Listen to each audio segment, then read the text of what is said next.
Hi, welcome back to our weekly Rich Habits, Poor Habits video series where Michael Yardney in Australia and Tom Corley discuss the success habits and the success beliefs of the rich people and how you can become one of them. Welcome once again, Tom. It's great to be back, Michael. And thank you for everyone who's been sharing these on Twitter and Facebook and YouTube and subscribing to our blogs. Keep passing on the good word because it helps get our message out. We send you these messages every week, once a week, and there's nothing to sell. It's really just discussing the long-term study that Tom did of successful people and rich people and how they differ in the way they think, the way they act, the way they behave from the average person or the poor person. And the benefit of this is those who understand the importance of the message are going to change the way they think, which ends up changing the way they behave, which changes their habits, which actually gets them good successes. So, Tom, I know the word's been spreading around the world. You've been getting lots of good messages too. Yeah, and I love it when they come from different countries because that means that we're, this isn't a cultural thing. This is, this resonates with all human beings. Everyone wants to succeed. And so what we're doing is we're trying to give value, and that's what successful people do. That's what the self-made millionaires did. They gave first. They give value, and then when you give value, you get rewarded in some way, shape, or form, and that's what we're trying to do. And you don't give it because you want to be rewarded. Interestingly, the universe rewards you. All this sounds very metaphysical and woo-woo. Is it that, or is there some fact or science behind the beliefs and the habits, Tom?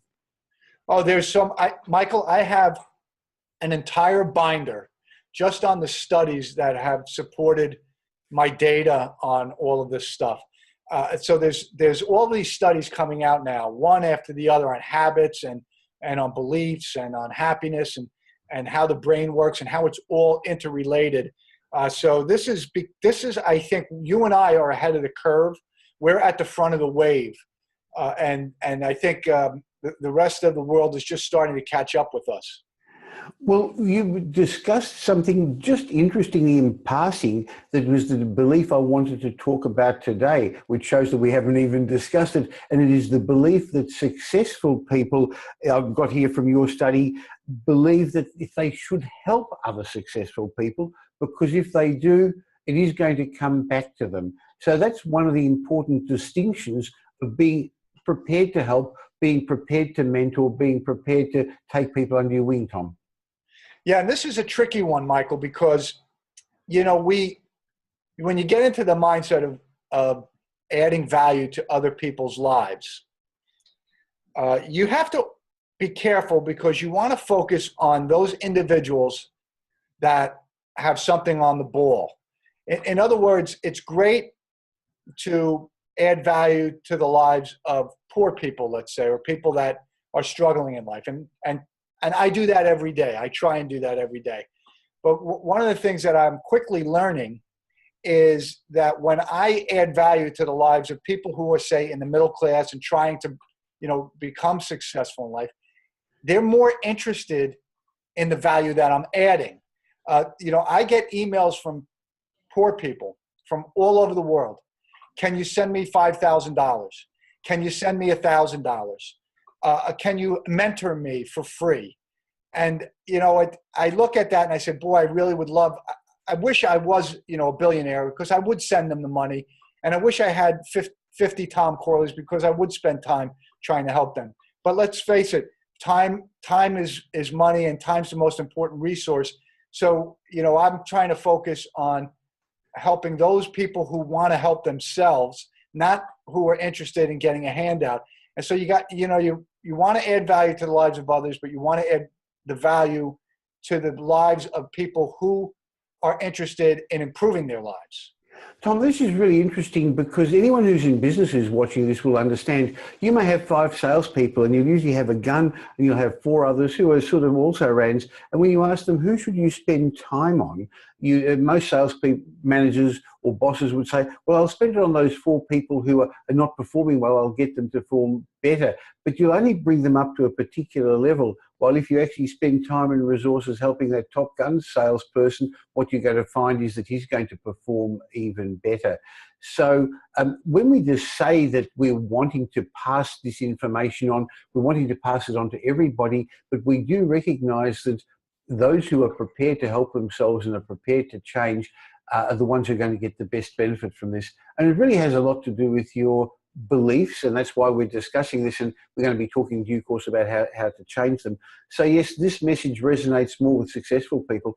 I think it also shows how we started, Tom. You had a book, you were trying to get out the word, and I thought, hey, I could actually help Tom. I've got an audience in Australia who doesn't know anything about Tom's works in the United States, and that's led to, first of all, there's nothing in it for me other than it made you an Amazon #1 bestseller in Australia, and it got you well known down under, and it's paid me back by us having this fantastic friendship. Yeah, thanks to you, the people in Australia love me. I mean, you were nice enough to invite me to your wealth retreat in June, and boy, there were a lot of success-minded people in that room, and they really were interested in what I had to say. And this is the perfect point. You want to get in front of the people that you know you can help. And so you have a network. You've devoted your life to building a network of success-minded people and surrounded yourself with success-minded people. There's no accident why you and I are collaborating on different things. It's because we're both success-minded. So this is, a lesson for everyone. When you focus your energies on trying to do whatever you do to help people that are interested in helping themselves, they're going to introduce you to other people who have the same need, and you're going to expand your circle, and you're going to be able to help more people that way. Well, Tom, I'm just looking through your list of beliefs that you found in your 5-year study of successful people, rich people, and another one is almost linked to this, and it is, if I improve the lives of others, I'll improve my life. It's really much the same thing, isn't it? It is. There are so many people that have communicated to me through blogs, comments, through emails, through Twitter, through Facebook. And many of them have asked me to come and speak in front of their groups. And then I get in front of their groups and I help their organization. I have podcasters who beg me to come on because when I get in front of their audience, their podcast becomes #1. It's not because of Tom Corley. It's because of the message and because of the people that are interested in the message. I can tell you this.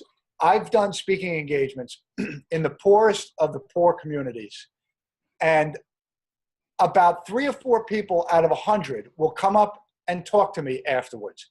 I can go into a wealthier neighborhood and do a speaking engagement, and about half of the room will come up and want to talk to me. I know that when I'm in front of certain people that are interested in improving their lives, that I'm going to be able to help them. So that's where I think you and I are on the same page. We're trying to help the people that want to be helped. Now, Tom, I know you actually want to get the message out, and that's why you've written the book, Rich Kids, and you've actually gone to schools and tried to educate them. Maybe you could just share the story about the lack of success you've had with that and what the message behind that is. Why can't we help the poor by educating them? Well, part of the problem with poor people is actually... I'll quickly say this is not a judge of people, and it's not their fault, and we are trying to help them. So when we're saying rich or poor, it's not judging the value of the person, is it, Tom? No, not at all. And that's actually why I've been writing all these books, because I grew up in a poor household. So I thought, well, I did this research. I think I can help lift poor people out of poverty. And so I've been devoting myself to really trying to help poor people. And I think, some of them it resonates with, but most of them, they just, the problem is I'm fighting an uphill battle in a sense, Michael, because poverty is generational. So how is Tom Corley going to come along and, in the course of a couple of years, help lift a poor person out of poverty when the last 3 generations of their family have indoctrinated them into believing that their circumstances in life can never change, so I'm really, running against the wind there, so to speak. So, Tom, you've found that the rich keep getting richer, and they keep doing that partly because of their experiences, what they've learned, what they've seen, what they've heard. The apple doesn't fall far from the tree. But anyone who's not wealthy at this point and aspires to be, please don't be put off with this, because, Tom, your study also showed that a significant portion of self-made millionaires started poor. So in the countries we live in America and Australia, and in much of the Western world, there are opportunities for the average person to climb up the rungs of success through business ideas, through investment, through property, through shares, through adding value to other people. So it's not impossible to become rich, is it, Tom? No, I think that the infrastructure you need to have in your country is really just two things. One is democracy, and the second is where your economy is fundamentally based on capitalism. The free market system is what drives a lot of opportunity. So if you have a free market-based system and democracy, well, that's the infrastructure you need. And what I found in my research is that 177 out of the 233 millionaires were self-made, and I think it was 45% of the self-made millionaires came from poverty. So when I hear this too often, and it bothers me, the critics of Tom Corley and what I'm talking about, the rich habits, they'll say, no, poor people need to be lifted out of poverty. There needs to be a change in the way the government deals with poor people. We've got to do X, Y, and Z, and it's always, education, giving them money, and any number of things. That's not going to help them because you don't need a formal education to be successful. A lot of the self-made millionaires in my study, Michael, didn't have a college degree.